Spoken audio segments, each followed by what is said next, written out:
हमारे साथ बातचीत के लिए जुड़े हैं रामदास अठावले जी। हम उनसे बात करेंगे। रामदास जी, आज बड़ा भावुक दिन है, कहीं न कहीं कॉमेडी ही नहीं बल्कि राजनीति के लिए भी एक बड़ा क्षति है, कैसे याद कर रहे हैं? मतलब राजू श्रीवास्तव कॉमेडियन तो ही थे, लेकिन राजनीति में भी उन्होंने प्रवेश किया था। बीजेपी में वो आए थे और माननीय योगी आदित्यनाथ जी ने फिल्म सिटी की जिम्मेदारी उनको दे दी थी और एक बड़ी फिल्मी सिटी मतलब ग्रेटर नोएडा में बनने जा रही थी। उसमें उनका बहुत बड़ा योगदान मतलब मिलने वाला था। लेकिन आज हमारे बीच में राजू श्रीवास्तव नहीं है। दूसरों को हंसाने वाले, मन का दुख छिपाकर मतलब हमेशा कॉमेडी करते करते दूसरों को हंसाते थे।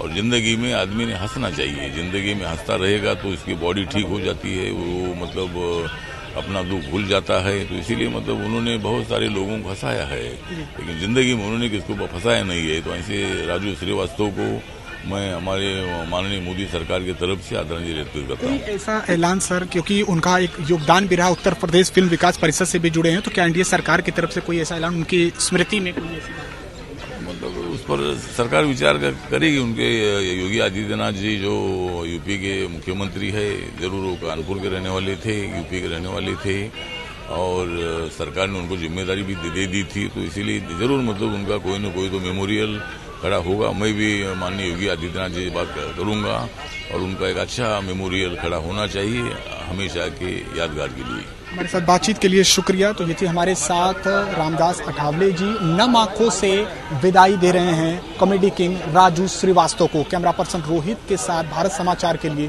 निशांत चतुर्वेदी, दिल्ली।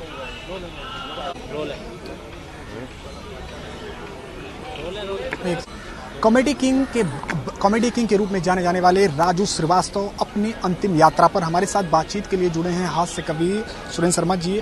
सबसे बड़ी क्षति आज मानी जा रही है, कैसे याद कर रहे हैं राजू श्रीवास्तव? क्षति इसलिए भी है कि इतनी कम उम्र में गए, उसे तो बहुत कुछ देना था, जो आगे देना था उसकी कितनी बड़ी क्षति हुई हमारी। ये सोचने की बात है कि एक 20-25 साल तक आगे तक एक आदमी क्या कुछ हंसा सकता था, क्या कुछ बात दे सकता था, उसको हम मिस करेंगे। एक विषय है सर कि आज कॉमेडी हो या फिल्म हो, उसमें मर्यादा की कमी हमें देखने को मिलती है, लेकिन उन्होंने कॉमेडी को बड़े ही मर्यादा तरीके से रखा। अगर वो किसी नेता या राजनेता का अगर उस पर आधारित कॉमेडी को अगर वो व्यक्त करते थे तो बड़े ही अनुशासन के साथ और उनके सामने। वो उसको मैं कहता हूँ वो हास्य करता था, उन पर उपहास नहीं करता था। तो जिसके साथ हास्य किया जाता है उसको आनंद आता है। उपहास करना कला का निकृष्ट रूप है।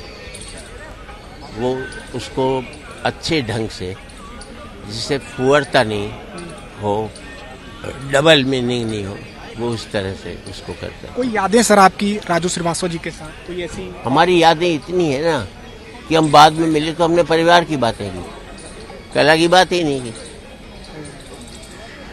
कि भाई पर बच्चे क्या कर रहे हैं, उसे आपके बच्चे क्या कर रहे हैं, ये कर रहे हैं। क्योंकि हमें ये, जब तक आप परिवार से संबंधित जानकारी नहीं रखते तो आप उसकी कला से जुड़ते हैं। जब परिवार की बात करते हैं तो उसके व्यक्ति से भी जुड़ते हैं। शुक्रिया सर हमारे साथ बातचीत के लिए। तो ये थे हमारे साथ मशहूर हास्य कवि सुरेंद्र शर्मा जी। कैमरा पर्सन रोहित के साथ भारत समाचार के लिए निशांत चतुर्वेदी, दिल्ली।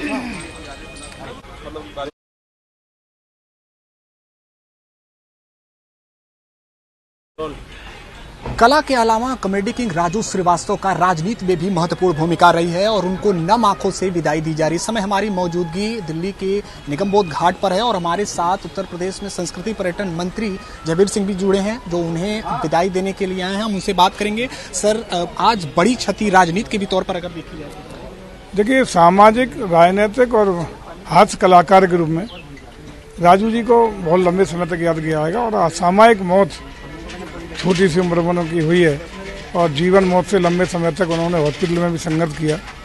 उसमें प्रदेश सरकार और उत्तर प्रदेश की जनता बहुत ही दुखी महसूस कर रही है।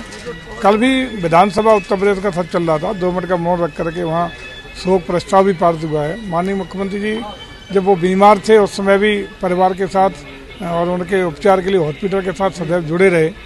कल भी उन्होंने, माननीय मुख्यमंत्री ने परिवार के साथ बात की और हम हिमाचल में थे, तत्काल वैसे तो खुद आ आने वाले थे, लेकिन चूंकि विधानसभा सत्र था और मुझे अपने प्रतिनिधि के रूप में आज भेजा है। इससे समझा जा सकता है कि उनका लगाव, उनकी आत्मीयता इस राजू भाई के साथ, उनके परिवार के साथ किस जुड़ी हुई थी। सर, अभी तो उनकी अंतिम संस्कार की प्रक्रिया चली, लेकिन उत्तर प्रदेश फिल्म विकास परिषद के भी पदाधिकारी के तौर पर एक महत्वपूर्ण जिम्मेदारी निभा रहे थे। कार्यकाल अभी उनका नहीं पूरा हुआ था, लेकिन सर क्या कुछ सरकार की तरफ से विचार किया गया है, कुछ ऐसी? देखिए, फिल्म विकास परिषद के वो अध्यक्ष रहे थे और अभी भी फिल्म विकास के लिए उत्तर प्रदेश के जो नोएडा के लिए प्रोजेक्ट चल रहा है उसमें भी उनका काफ़ी योगदान रहा है। और मैं समझता हूं कि परिवार के प्रति संवेदनाएं पूरी सरकार की हैं और आगे भी परिवार के प्रति पूरी तरह संवेदनशील उत्तर प्रदेश की सरकार है। और मैं समझता हूं कि जो अपूरी क्षति हुई है उसमें उस दिवंगत आत्मा के लिए ईश्वर से हम लोग प्रार्थना करते हैं कि अपने चरणों में जगह दें। परिवार के लिए हम लोग पूरी संवेदनाओं के साथ उनको इस संवेदन दुख की घड़ी में उनके साथ उत्तर प्रदेश सरकार, उत्तर प्रदेश जनता खड़ी है और भविष्य में उनकी चिंता करेगी। बहुत शुक्रिया सर हमारे साथ बातचीत के लिए। तो ये थे संस्कृति पर्यटन मंत्री जयवीर सिंह, जो राजू श्रीवास्तव को विनम्र श्रद्धांजलि देने के लिए दिल्ली पहुंचे हैं। कैमरा पर्सन रोहित के साथ भारत समाचार के लिए निशांत चतुर्वेदी, दिल्ली।